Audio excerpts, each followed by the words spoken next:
Assalamualaikum warahmatullahi wabarakatuh.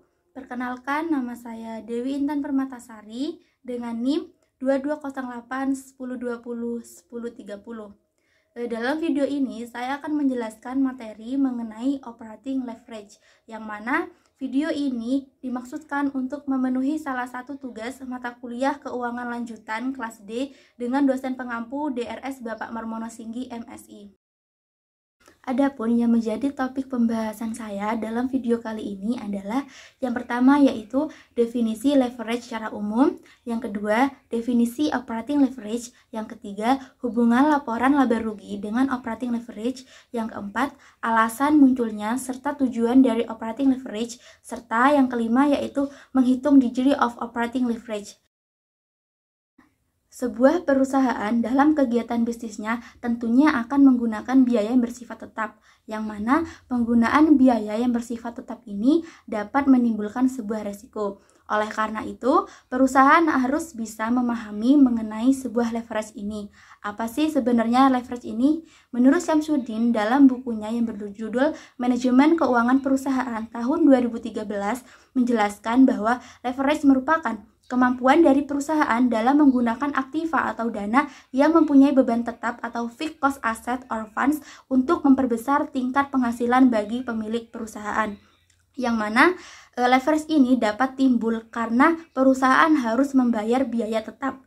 Adapun biaya tetap ini dapat bersumber dari jenis dua biaya. Yang pertama yaitu biaya tetap yang timbul akibat dari penggunaan aktiva tetap yang dapat menimbulkan biaya penyusutan atau depresiasi. Yang kedua yaitu biaya tetap yang timbul akibat penggunaan dana berupa utang sehingga dapat menimbulkan biaya tetap bunga utang.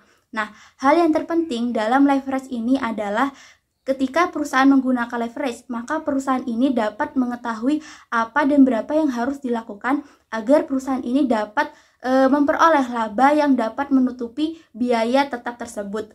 Nah, menurut Sudana tahun 2009 menyebutkan bahwa leverage ini terdapat 3 jenis. Yang pertama yaitu operating leverage, yang kedua financial leverage, dan yang ketiga total leverage. Akan tetapi, dalam video ini saya akan fokus menjelaskan mengenai operating leverage.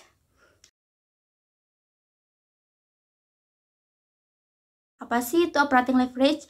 Menurut Syamsuddin tahun 2013 menjelaskan bahwa leverage operasi merupakan kemampuan perusahaan di dalam menggunakan fixed operasi cost untuk memperbesar pengaruh dari perubahan volume penjualan terhadap earning before interest and tax atau EBIT. Sedangkan menurut Sutrisno 2007 menjelaskan bahwa operating leverage merupakan penggunaan aktiva yang menyebabkan perusahaan harus menanggung biaya tetap berupa penyusutan. Berdasarkan dua pengertian tersebut, dapat disimpulkan bahwa operating leverage ini merupakan adalah penggunaan aktiva tetap yang memiliki biaya tetap yang bertujuan untuk memperoleh pendapatan yang cukup untuk menutupi biaya tetap. Secara umum, operating leverage ini berkaitan dengan biaya tetap yang digunakan oleh perusahaan terhadap suatu tingkat penjualan tertentu. Baik, selanjutnya saya akan menjelaskan mengenai hubungan antara laporan laba rugi dengan operating leverage. Nah, gambar di atas itu merupakan contoh format penulisan laporan laba rugi perusahaan. Dalam laporan laba rugi perusahaan, operating leverage ini berada dalam ranah dari penjualan hingga EBIT. Nah, EBIT ini adalah laba sebelum bunga dan pajak. Penjualan dikurangi dengan harga pokok penjualan akan menghasilkan laba kotor. Kemudian, laba kotor dikurangi dengan biaya operasional akan menghasilkan EBIT. Biaya operasional ini misalnya gaji karyawan, sewa gedung, dan lain sebagainya. Nah, dari penjualan hingga EBIT inilah yang menjadi ranah dari operating leverage dalam laporan laba rugi perusahaan. Untuk bawahnya, dari bunga hingga EAT atau laba setelah pajak, itu nantinya akan masuk ke dalam financial leverage.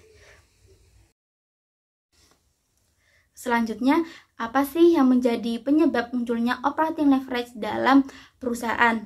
Nah, operating leverage ini muncul karena sebagai akibat dari adanya beban yang ditanggung perusahaan dalam kegiatan operasionalnya.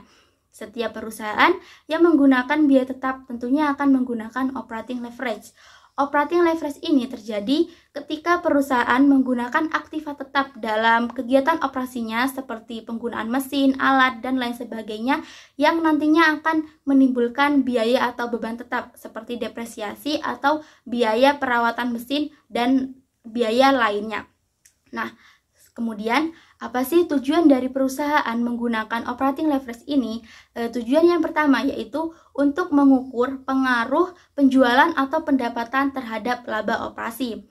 Perusahaan yang menggunakan operating leverage ini berharap bisa menafsirkan atau mengetahui pengaruh penjualan terhadap laba perusahaan. Dengan begitu, perusahaan dapat mengetahui pengaruh dari penjualan itu dan menentukan jumlah minimum penjualan yang harus dilakukan agar menghasilkan laba yang dapat menutupi biaya tetap yang ditanggung oleh perusahaan. Yang kedua yaitu dengan tujuan agar memperoleh keuntungan operasional yang lebih besar dari biaya tetap. Nah, tentunya ini tujuan utama dari perusahaan karena dengan tujuan ini ketika perusahaan mendapatkan keuntungan yang lebih besar daripada biaya tetapnya, perusahaan dapat menutupi biaya tetap yang ditanggung ketika proses operasional berlangsung sehingga perusahaan tidak mengalami kerugian. Untuk mengetahui tingkat operating leverage dalam suatu perusahaan, kita dapat mencarinya melalui Degree of Operating Leverage atau DOL dengan rumus DOL sama dengan persentase perubahan dalam EBIT dibagi dengan persentase perubahan dalam penjualan, atau dengan rumus DOL lainnya yaitu S atau penjualan dikurangi dengan BV atau biaya variabel total dibagi dengan S penjualan dikurangi BV biaya variabel total dikurangi dengan BT atau biaya tetap total. Rumus ini dapat kita breakdown lagi menjadi Q dikali P min V. P ini adalah harga per unit, sedangkan V ini adalah biaya variabel per unit, dan Q adalah kuantitas dibagi dengan Q dikali P min V dikurangi dengan BT. Nah, semakin tinggi DOL ini, perusahaan semakin beresiko. Hal ini karena beban tetap yang ditanggung oleh perusahaan semakin tinggi. Kita langsung masuk ke dalam contoh soal. Contoh soalnya yaitu ada dua alternatif mesin yang dapat dipilih perusahaan, yaitu mesin A dan B. Berikut data mengenai mesin tersebut. Mesin A harga per unitnya adalah 5.000, mesin B harga per unitnya 5.000, mesin A biaya variabelnya 4.000, mesin B biaya variabelnya 3.000, mesin A biaya tetapnya 100 juta dan mesin B biaya tetapnya 500 juta. Dengan volume penjualan diperkirakan 500.000 unit. Nah, maksud dari soal ini, mesin manakah yang paling baik atau paling efisien digunakan oleh perusahaan untuk memproduksi suatu barang dengan memperhatikan tingkat DOL-nya tadi. Langsung saja kita mencari atau menghitung tingkat DOL dari kedua mesin ini. Baik, untuk menyelesaikan soal yang tadi, di sini saya membuat tabel, yang mana tabel ini berbentuk dalam ribuan rupiah. Hal yang pertama kita cari adalah biaya penjualan atau tingkat penjualan. Tingkat penjualan mesin A sebesar 2.500.000, mesin B sebesar 2.500.000 juga. Ini didapatkan dari harga per unit dikali dengan jumlah volume penjualan. Tadi biaya akan harga per unitnya 5.000. Kita kali dengan volume penjualannya 500.000 unit. Maka hasilnya itu. Mesin A dan mesin B ini sama. Karena tadi tuh harga per unitnya itu sama. Nah, yang kedua yaitu kita mencari biaya variabel total. Yang mana dapat kita temui dengan cara biaya variabel per unit dikali dengan volume penjualan.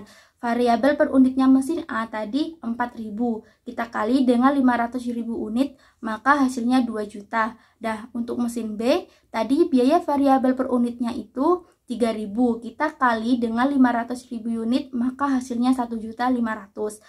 Selanjutnya, biaya penjualan dikurangi dengan biaya total variabel akan menghasilkan kontribusi margin. Untuk mesin A, kontribusi marginnya sebesar Rp500.000 dan untuk mesin B sebesar 1 juta. Nah, tadi kan biaya tetap total ini dapat kita jumpai atau dapat kita ambil dari soal. Tadi kan mesin A, biaya tetap totalnya itu 100, dapat kita tulis Rp100.000 karena dalam bentuk ribuan rupiah, dan mesin B dapat kita tulis 5.000 Rp500.000 karena dalam bentuk ribuan rupiah. Nah, untuk mencari EBIT, kita dapat melakukan dengan cara kontribusi margin dikurangi dengan biaya tetap total. Untuk mesin A, EBIT-nya itu sebesar Rp400.000 dan mesin B sebesar Rp500.000. Selanjutnya, setelah mencari penjualan, kemudian biaya variabel total, kemudian biaya tetap total, kita memasukkannya kepada rumus DOL, yang mana rumusnya S dikurangi BV dibagi S dikurangi BV dikurangi BT. Kita coba dulu ke mesin A. Kita langsung masukkan angkanya, yaitu 2.500.000 dikurangi 2 juta dibagi dengan 2.500.000 dikurangi 2 juta dikurangi Rp100.000, yang mana hasilnya 1,25. Artinya, dengan DOL 1,25 ini, misal terjadi penurunan penjualan sebesar 40%, maka EBIT perusahaan akan turun sebesar 1,25 dikali 40%, yaitu sebesar 50%. Berapa sih 50% itu? 50% ini dikali dengan EBIT sebelumnya, yaitu Rp400.000 sama dengan Rp200.000. Maka EBIT setelah terjadi penurunan dapat kita temui dengan cara Rp400.000 dikurangi dengan Rp200.000 sebesar Rp200.000. Maka ini adalah EBIT mesin A setelah terjadi penurunan. Nah, selanjutnya yaitu kepada mesin B. Mesin B ini langsung kita masukkan ya. 2.500.000 dikurangi dengan 1.500.000 dibagi dengan 2.500.000 dikurangi 1.500.000 dikurangi Rp500.000.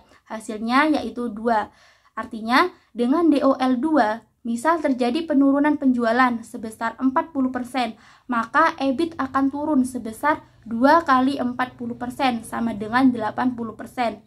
80% dikali 500% atau EBIT sebelumnya hasilnya yaitu Rp400.000. Maka EBIT setelah terjadi penurunan sebesar Rp500.000 dikurangi dengan Rp400.000 hasilnya Rp100.000. Nah, berdasarkan DOL kedua mesin ini, perusahaan harusnya menggunakan mesin A karena DOL-nya itu lebih rendah. Seperti yang sudah saya jelaskan tadi, semakin tinggi DOL maka resiko perusahaan itu semakin tinggi. Berdasarkan hal ini, perusahaan lebih baik menggunakan mesin A karena DOL-nya itu lebih rendah dan tingkat EBIT-nya masih lebih tinggi mesin A daripada mesin B.